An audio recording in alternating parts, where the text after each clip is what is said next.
Hello and welcome to Western Perspective. I'm Nelson Liu.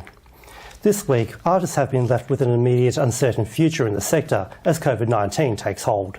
Many artists of all forms have been left struggling with jobs cancelled or postponed, highlighting a lack of support for independent artists hit hard by the coronavirus. In the final part of Art of Change, ARIA Award winner Kavisha Mazzella spoke to WA Arts Minister David Templeman about the state of WA's arts sector and how artists can be supported.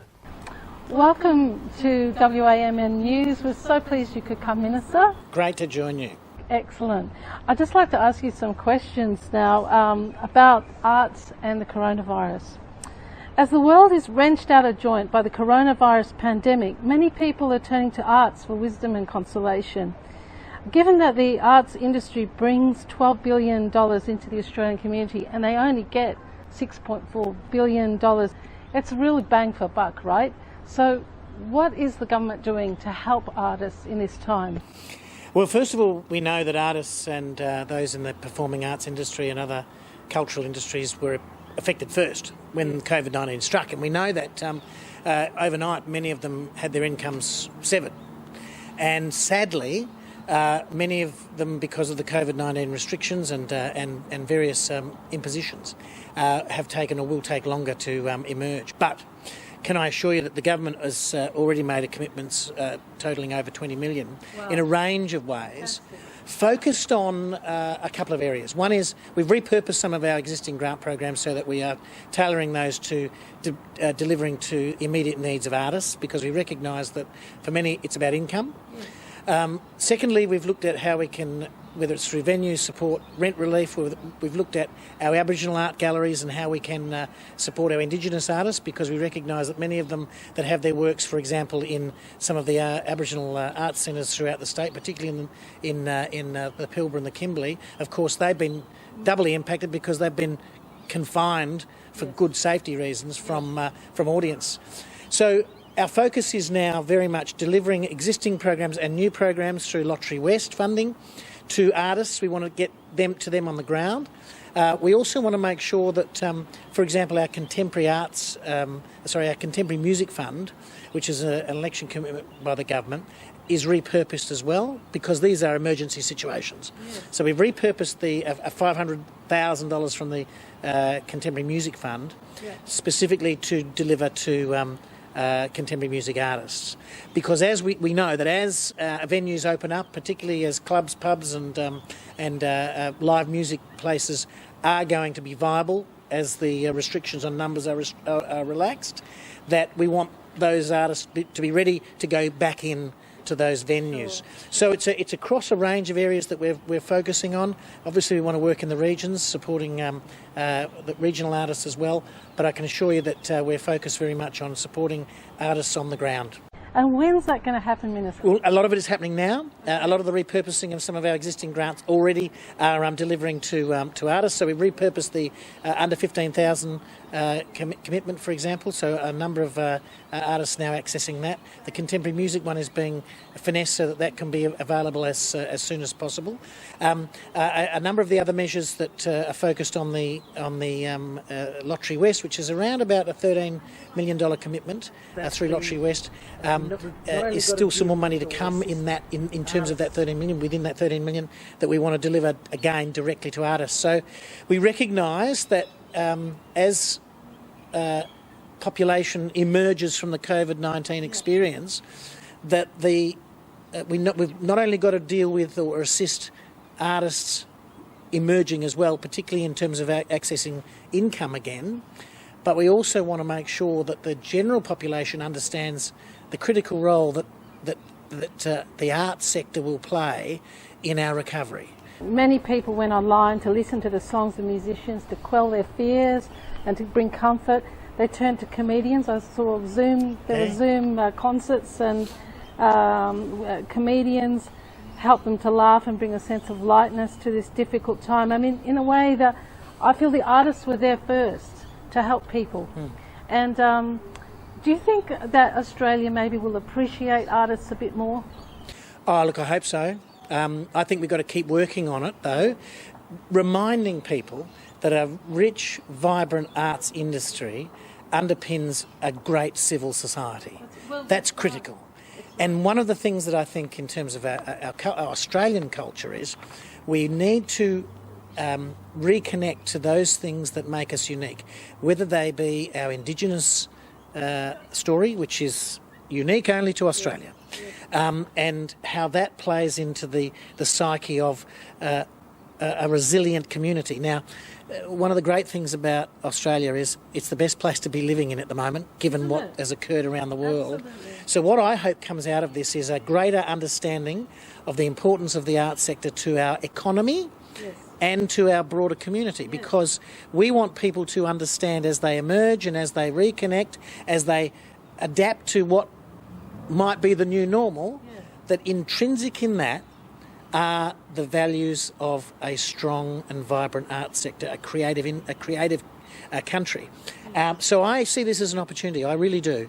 I think there will be a lot of people emerging from the COVID-19 experience, realising that it is actually important to see a beautiful picture, to see a beautiful performance, be it dance, be it theatre, opera, whatever, but also that the people in their community, whether it's a rural community or whether it's a metropolitan community, the people who are creating things, the writers, the painters, the sculptors, those people are as important, if not more, than the people who we call upon to build our roads and build our, fix our plumbing. They're important people too, but so are those creative people. They add to the uniqueness of Australia. So I'm hopeful and optimistic that that's going to be a very positive aspect as we come out of this COVID-19 experience. With that in mind, what can we do to support the, a lot of the small to middle companies got their funding taken. Of course, we love the ballet, we love the opera, but they're guaranteed funding because they're mainstream. But what about the ones that serve those in-between stories that aren't so known? What can we do to support them? It's a very important point, and it's something that I'm very conscious of, because they are as important as our majors, quite frankly. And indeed, many of them deliver a whole range of different outcomes that a major might deliver.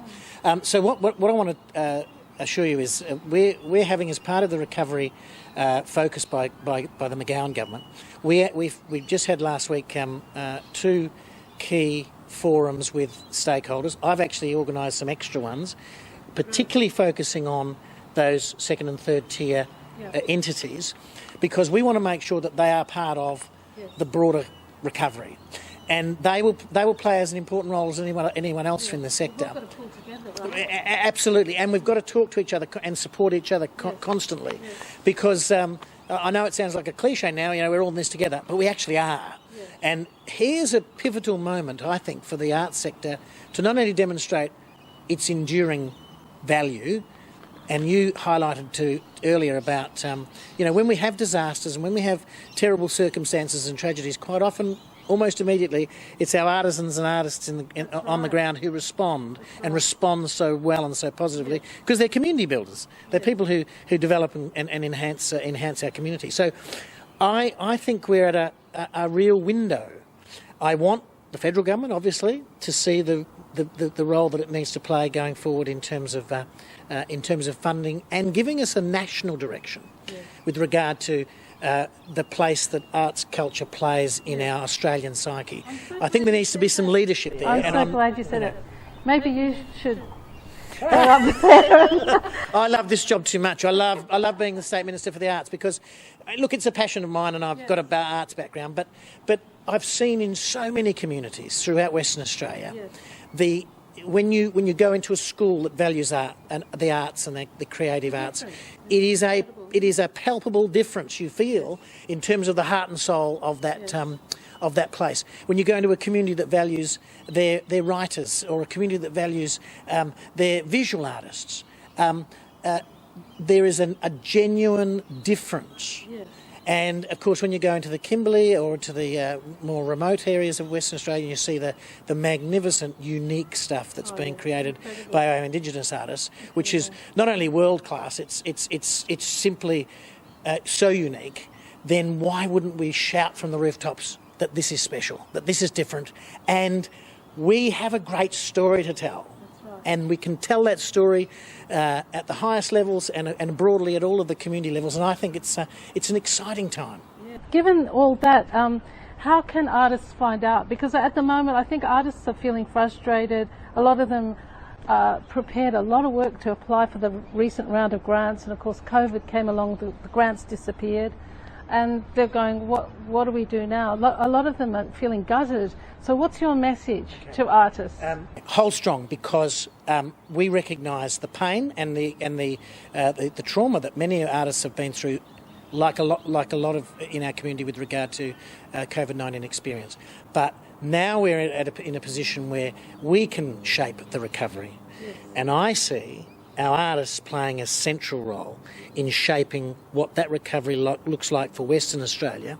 And I actually think that if we do it really well and we put our artists and artisans front and centre in this recovery process at the community level, whether it's a small community or a larger metropolitan community, and we work and partner with those other stakeholders, be it local government, being other entities, then we can come up with something special that I actually think other states will actually look at and say, hey, they're doing it right over there.